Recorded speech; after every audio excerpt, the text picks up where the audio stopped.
নমস্কাৰ বন্ধুসকল, মই হাতিমে মৰ্নিঙতে আপোনালোকৰ মাজলৈ উপস্থিত হলোহি। আজি মোৰ আলোচ্য বিষয় আলু খেতি। তো আজি মই হাইব্ৰিড জাতৰ আলু খেতি লৈ আলোচনা কৰিম। আপোনালোকে মোৰ ভিডিঅ'টো স্কিপ নকৰিব, আৰম্ভণিৰ পৰা শেষলৈকে নিশ্চয় চাব। তো খেতিয়কে আজি আলু খেতি নিকানি কাম কৰি আছে। চাওক, আমাৰ খাৰুপেটীয়াৰ কৃষকে আলু খেতি কেনেকৈ নিকানি কাম কৰে। খেতিত যেতিয়া ঘাঁহ বনেৰে আৱৰ্জনাৰে ভৰপূৰ হৈ যায়, সেই মুহূৰ্তত আলু খেতি আমি কেনেকৈ চাফা কৰিব লাগে। লগতে তিয়হৰ খেতি আছে। চাওক, তিয়হৰ গছবিলাক একদম পুৰা চাং পাব যেন লাগিছে। আপোনালোকে যদি তিয়হৰ খেতিও কৰিব বিচাৰিছে, তেনেহ'লে আপোনালোকে এই হাইব্ৰিড F1 গ্ল'চি চিনজিন্দা কোম্পানীৰ এইটো তিয়হৰ গুটি আপোনালোকে খেতিত দিবৰ কাৰণে প্ৰস্তুতি ল'ব। তিয়হৰ ভিতৰত প্ৰথম স্থান দখল কৰা তিয়হৰ বীজটোৱে হ'ল চিনজিন্দা কোম্পানীৰ গ্ল'চি। যদি কৰে আপোনালোকে এই গ্ল'চি তিয়হ খেতি কৰিব। তো আলোচনা কৰিম আলু খেতিৰ ওপৰত। তিয়হৰ খেতিৰ ভিডিঅ' পিছলৈ আপোনালোকক দি পঠিয়াই দিম।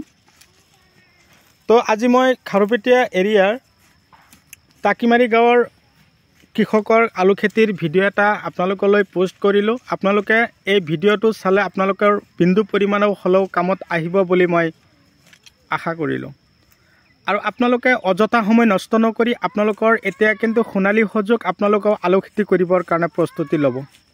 ইয়াত কোন ধৰণৰ আলু বিধান লগোৱা হৈছে, প্ৰতি বিঘাত কিমানকৈ বিধানৰ প্ৰয়োজন, আলু খেতি কৰিবৰ কাৰণে মাটি কেনেকুৱা হ'ব লাগিব, প্ৰতি বিঘাত আমি গোবৰ সাৰ কিমান দিম, আলু খেতি কৰিবলৈ হ'লে ৰাসায়নিক সাৰৰ প্ৰয়োজন আছেনে নাই। আজিৰ এই ভিডিঅ'টোৰ মাজেদি আপোনালোকক সম্পূৰ্ণ তথ্য জনাই দিম। কথা হ'ল বন্ধুসকল, ঠাণ্ডাৰ প্ৰকোপটো দিনক দিনে বৃদ্ধি পাই আছে। আলু খেতিৰ কাৰণে গৰম ঔষধ আমি কি দিব লাগিব, আলু গছৰ কলা আৱৰণ পৰি গ'লে, ব্লাড বেমাৰ পাই গ'লে আমি কি ঔষধ স্প্ৰে' কৰিব লাগিব, ভিটামিন কি স্প্ৰে' কৰিম, আলু গছৰ পাতবিলাক কোচ খাই গ'লে, হালধীয়া হৈ গ'লে আমি কি ধৰণৰ পোকৰ ঔষধ ইনচেক্টিচাইড স্প্ৰে' কৰিম। তো আপোনালোকে যদি মোৰ ভিডিঅ'টো স্কিপ কৰি চায়, তেনেহ'লে কেনেকৈ বুজি পাব। স্কিপ নকৰাকৈ আৰম্ভণিৰ পৰা শেষলৈকে চাব লাগিব। কিন্তু কথাখিনি কৈ আছোঁ, তাৰ আগতে আপোনালোকে যদি মোৰ চেনেলৰ নতুন ভিউৱাৰ্ছ হিচাপে আছে, তেনেহ'লে মোৰ চেনেলটো ছাবস্ক্ৰাইব কৰি দিয়ক। কাষত থকা বেল ঘণ্টিটো লাহেকৈ বজাই দিব, যাতে এনেকুৱা ধৰণৰ ভিডিঅ'ৰ উন্নত জৈৱিক ৰাসায়নিক বৈজ্ঞানিক পদ্ধতিৰে কৰা খেতিৰ ভিডিঅ' ন'টিফিকেশ্যন অলৰেডি গৈ প্ৰত্যেক দিনে আপোনালোকৰ মোবাইলত পাইগৈ। কেৱল ভিডিঅ'ৰ ইউটিউব চেনেলত নহয়, আপোনালোকে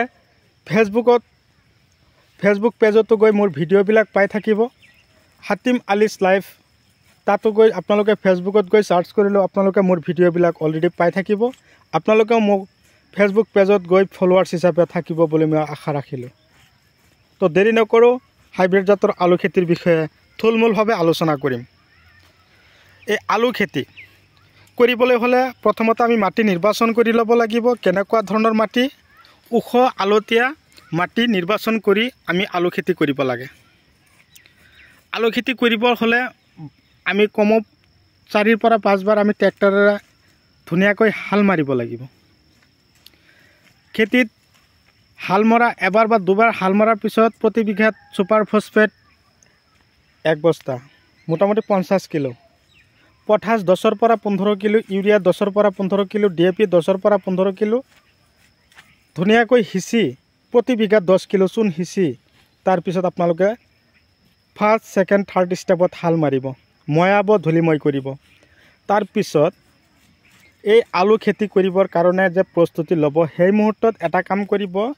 1 কিলো 95 দানা, যিটো ষ্টপ লেজাৰ বুলি কয়, এইটো 5 কিলো ইউৰিয়াৰ লগত বা 2-3 কিলো ইউৰিয়াৰ লগত মিক্স কৰি গোটেই খেতিত সিঁচি আকৌ গৰু হালেৰে যদি হাল মাৰিব পাৰে, মাৰি কিনে মাটি সমান কৰি তাৰপিছত আপোনালোকে আলু বিধান দিবৰ কাৰণে প্ৰস্তুতি ল'ব। আজি আপোনালোকক দেখুৱাই আছোঁ চেংগাছ আলু হাইব্ৰিড জাতৰ। এই আলুৰ বিধান বৰ্তমান আমাৰ খাৰুপেটীয়া বজাৰত বিধানৰ দাম হৈ আছে 7,000 টকা কুইণ্টেল। আপোনালোকৰ ফালে আলুৰ বিধানৰ দাম কেনেকুৱা হৈ আছে নাজানো, আপোনালোকে মোক কমেণ্ট কৰি জনাব। তো বন্ধুসকল, ভিডিঅ' চাই কেনে পাই আছে আপোনালোকে কমেণ্ট কৰিব। যদি ভাল লাগিছে আপোনালোকৰ মূল্যৱান আঙুলিৰ এটা লাইক দি দিব, যিমান পাৰে মোৰ ভিডিঅ'টো শ্বেয়াৰ কৰিব। তো আলু লগোৱা হ'ল, 1 সপ্তাহ বা 10 দিন লাগিব গজালি মিলোতে দুটা এটা ঘাঁহ বন হ'বলৈ আৰম্ভ কৰিব। তেতিয়া এই খেতিয়কৰ দৰে আপোনালোকৰ খেতি নিকানি কাম কৰিব। লক্ষ্য কৰিব আলু গছৰ পাত কোচ খাইছে নেকি? লক্ষ্য কৰিব আলু গছৰ পাতবিলাক কলা আৱৰণ বা ব্লাড বেমাৰে ডিষ্টাৰ্ব কৰি আছে নেকি? যদি এনেকুৱা ধৰণৰ বেমাৰৰ লক্ষণ আপোনালোকে দেখা পাইছে তেনেহ'লে যদি কলা আৱৰণ হৈ গৈছে, পাতবিলাক হৰি পৰি আছে, তেনেহ'লে আপোনালোকে সেই আলু খেতিত জুৰিঅ' প্লাছ স্প্ৰে কৰিব। তাৰ লগতে যদি পাতবিলাক সৰু থাকোঁতে কোচ খাব আৰম্ভ কৰিছে, ডাষ্টাৰ আৰু দাহাত স্প্ৰে কৰি দিব। আলু গছৰ বয়স যেতিয়া চাব 20 পৰা 25 দিন গছৰ বয়স হৈ গৈছে, সেই মুহূৰ্তত আপোনালোকে গডৰেজ এগ্ৰোভেট কোম্পানীৰ গ্ৰেচিয়া ঔষধটো স্প্ৰে কৰিব। আলু গছৰ পাতবিলাক তেলতেলীয়া হোৱা নাই, চিকচিকীয়া হোৱা নাই, যদি এইটো সপ্তাহত গ্ৰেচিয়া স্প্ৰে কৰিছে, তাৰ পিছৰ সপ্তাহত আপোনালোকে চিনজিন্দা কোম্পানীৰ চেমোডিছ স্প্ৰে কৰি দিব। যদি আপোনালোকৰ নামকেইটা মনত নাথাকে, আপোনালোকে মোৰ নাম ঔষধৰ নামকেইটা পুনৰাই টুকাই ৰাখিব। আৰু যদি আপোনালোকৰ দানা আৰু ঔষধৰ প্ৰয়োজন হৈছে, আপোনালোকে মোক যোগাযোগ কৰিব। 7002163162 নম্বৰত যোগাযোগ কৰিলে আপোনালোকক মই এনেকুৱা ধৰণৰ উন্নত খেতি কৰিবৰ কাৰণে, খাৰুপেটীয়াৰ দৰে খেতি কৰিবৰ কাৰণে দানা আৰু ঔষধ কিমান লাগে মই আপোনালোকক যোগান ধৰিম। তো মোটামুটি কথা হ'ল কি, আপোনালোকে খেতি কৰক, আপোনালোকক যিমানখিনি মই হেল্প কৰি যাব লাগে মই আপোনালোকক হেল্প কৰি যাম। মই যিখিনি দানা আৰু ঔষধৰ কথা কৈ আছোঁ, এইটো কিন্তু পৰিমাণ সাপেক্ষে 1 বিঘা মাটিৰ কাৰণে, 1 বিঘা মাটিৰ কাৰণে মই কিন্তু কৈ আছোঁ। এটা কথা হ'ল কি যে কোচ খাই থকা ব্লাড বেমাৰে পোৱা, যদি আপোনালোকৰ আলু গছৰ পাতবিলাকত কলা আৱৰণ দাগ পৰিছে, তেনেহ'লে আপোনালোকে লখন্দি স্প্ৰে কৰি দিব। এতিয়া কথা হ'ল আলুৰ প্ৰডাকশ্যনটো বঢ়াব লাগিব। যেতিয়া আলু গছৰ বয়স 30 বা 32 দিন হৈ যাব, সেই মুহূৰ্তত আলু গছৰ গুৰিত আমি মাটি চপাব লাগিব। এই ঠিক এটা শাৰীৰ পৰা আৰু এটা শাৰীৰ ডিষ্টেঞ্চ ৰাখি দিয়া হৈছে 16 ইঞ্চি, ঠিক মাজেদি আমি নাঙল টানিব লাগিব। আৰু এটা আলুৰ পৰা আৰু এটা আলুৰ ডিষ্টেঞ্চ ৰখা হৈছে 5 ইঞ্চি বা 7 ইঞ্চি। এনেকৈ ৰাখি কিনে যে আমি আলু লগাইছিলোঁ, তাৰ মাজত যিখিনি ফাঁকা ঠাই আছে, যিখিনি স্পেচ আছে, এই স্পেচৰ মাজত আমি কি কৰিব লাগিব, নাঙল টানি টানি আমি মাটি আলু গছৰ গুৰিত চপাব লাগিব।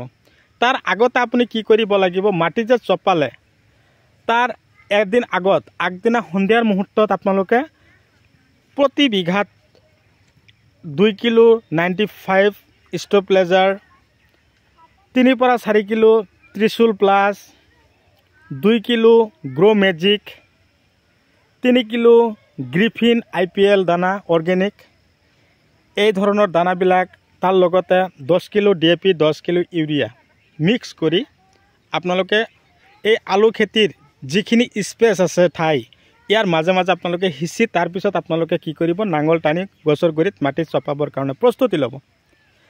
চাব বেলেগৰ খেতিৰ আলুৰ লগত আপোনাৰ খেতিৰ আলুৰ ধৰণ, আকৃতি, চেহাৰাৰ কোনো মিল নাই। আপোনাৰ খেতিৰ আলুবিলাক ডাঙৰ ডাঙৰ হ'ব। যদি আপোনাৰ 1 বিঘা মাটিত আলু হ'ব লাগিছিল 22 কুইণ্টেল, আপোনাৰ খেতিত হ'ব লাগিব 27 কুইণ্টেল, এনেকুৱা ধৰণৰ প্ৰডাকশ্যন হ'ব। তো বন্ধুসকল, আজিৰ এই ভিডিঅ'ৰ পিছত আপোনালোকৰ কোনটো খেতিৰ ভিডিঅ' লাগে আপোনালোকে কমেণ্ট কৰিবলৈ নাপাহৰিব। আপোনালোকক সেই খেতিৰ ভিডিঅ' দিবৰ কাৰণে প্ৰস্তুতি ল'ম। বহুতে কমেণ্ট কৰি জনাইছে যে দাদা আলু খেতি কৰিম, আলু খেতিৰ ভিডিঅ' লাগে। সেই সাপেক্ষে আজি আলু খেতিৰ ভিডিঅ' দিবৰ কাৰণে প্ৰস্তুতি লৈছোঁ। তো ভিডিঅ'টো পঠিয়াই দিলোঁ যাতে আপোনালোকৰ বিন্দু পৰিমাণে কামত আহে, তাৰে কামনা লৈ আজিৰ এই ভিডিঅ' ইমানতে অন্ত মাৰিছোঁ। পৰৱৰ্তী ভিডিঅ'ত লগ পাম। Bye bye.